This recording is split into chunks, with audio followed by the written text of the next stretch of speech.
মিয়া গীতক লৈ এক বিতৰ্ক চলিছিলে এইবাৰ মিয়াৰ পোষ্টাৰিং আৰম্ভ হৈছে চব ৰাতিপুৱা বিজনীত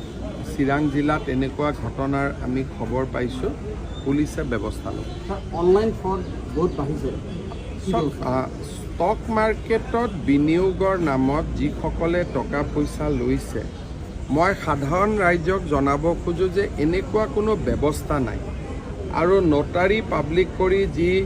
বোলে আমি ইমান % সুদ দিম এনেকুৱা এই ধৰণৰ ঘটনা একেবাৰে প্ৰবঞ্চকৰ কাম ফাঁকিবাজি কাম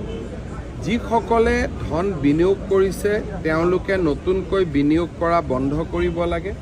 এনেকুৱা কোনো ধৰণৰ ষ্টক ব্ৰকাৰ আইনমতে তেওঁলোকে এনেকৈ ষ্টক ব্ৰকিঙৰ কাম কৰিব নোৱাৰে এইটো একেবাৰে আইন বিৰোধী কাম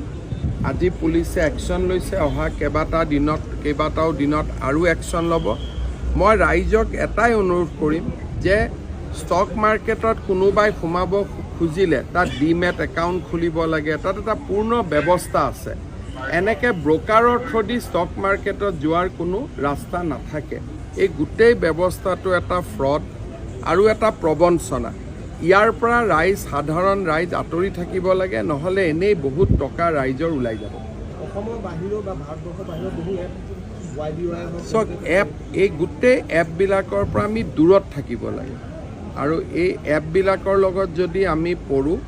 টকা পইচা যাব কোনোতো গেৰেণ্টি নাই যে ইয়াত আমি ঘূৰাই টকা পাম প্ৰথম কেইদিনমান টকা ঘূৰাই দিয়ে তাৰপিছত নিদিয়া হৈ যায় সেইকাৰণে ইমান কষ্ট উপাৰ্জিত ধন এইবিলাকত ব্যৱহাৰ নকৰাই ভাল চব এতিয়া পুলিচে আনুষ্ঠানিকভাৱে কেছ লৈছে যিহেতু পুলিচে কেছ লৈছে আজিও এৰেষ্ট হৈছে আৰু অহা কিছুমান দিনত এনেকুৱা এৰেষ্ট হৈ থাকিব আৰু আমি এই গোটেই চক্ৰটো অসমত আমি ভাঙি দিয়াৰ বাবে চেষ্টা কৰিম ছাৰ অসম আৰক্ষী আধুনিকৰণৰ ক্ষেত্ৰত কিবা ব্যৱস্থা গ্ৰহণ কৰিব অসম আৰক্ষীটো এটা চবচে আধুনিকীত ছাৰ এই অলপতে যি আলফাৰ বোমা নিষ্ক্ৰিয় কৰাৰ ক্ষেত্ৰত আমি কথা এটা বেলেগ ঘটনা আছিল এইটো তাতে থাকিব দিওঁ